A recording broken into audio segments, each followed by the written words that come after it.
you have a certain level of ineffability and immunity to whatever tactics for whatever reason anybody is using to hook into you, right? And their purposes really are to, just like you described, they're trying to hook into you and steal energy, right? And drain energy from you. And the reason why they're trying to is because they're trying to get you, because we use energy to create space. That's what we do. They're trying to get you to be their source of energy to create the space that they get to then act as if is their own, right? They get to act as if they have the responsibility and the authority over that space. But we only get that when we know that we're constantly creating space for ourselves and then stepping into the space that we create. Like that's what completes the loop, right?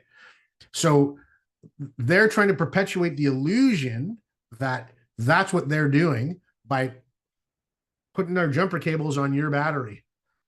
Okay. And that visual of the bowling ball, which I know it's just, I crack up at it every time I think about it, right? Covered in olive oil is that no matter what they do, they don't, it just like, it doesn't stick. Okay. And maybe a way to link that to the idea of creating spaces, think of the idea of integrity again, right? So integrity is even like a balloon. It's round objects day today. A balloon is in full integrity when it's full of air and it takes up its shape, right? And then it doesn't leak. Okay. The minute that we penetrate the field of that balloon, it springs a leak and then space opens up for things to get in and take the integrity away. So part of what I'm describing there is that when we are, like, I think we're taught profoundly to not pay attention to how we feel, right? And I think that that's one of the major tools of shame, because conversely, I think that one of the most, if not the most important thing to do as a human being in terms of our own internal action is to pay attention to how we feel. Well, why? In this model, on this dynamic that I'm describing,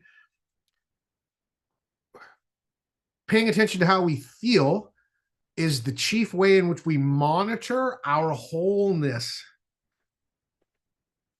So if we're whole, there's no place for anybody to get in and pull energy out of us.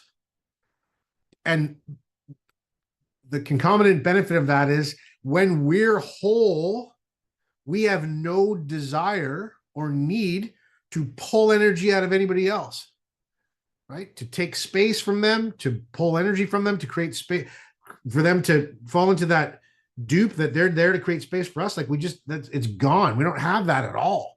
And when you're experiencing an awareness from that perspective, one, you are constantly shoring up and monitoring the state of your own wholeness. And that makes you unbelievably sharp at being able to recognize the gaps in other people and what level of awareness and responsibility they're taking for those gaps or not. Because if they're doing the same thing you are doing, then they're doing the best they can to monitor their wholeness and be responsible and have authority over it. So they have the same alignment with you. They have no need to come and take it from you. If they're not aware and being responsible for what they're aware of, well, then automatically they're going to reach out and try to fill those gaps in their wholeness by reaching to things that are more whole than them, right? And we can even just describe that sort of in like the vibrational ladder, right? Like as we get to the bottom of that ladder, we contract. As we get to the top of that ladder, we continue to expand.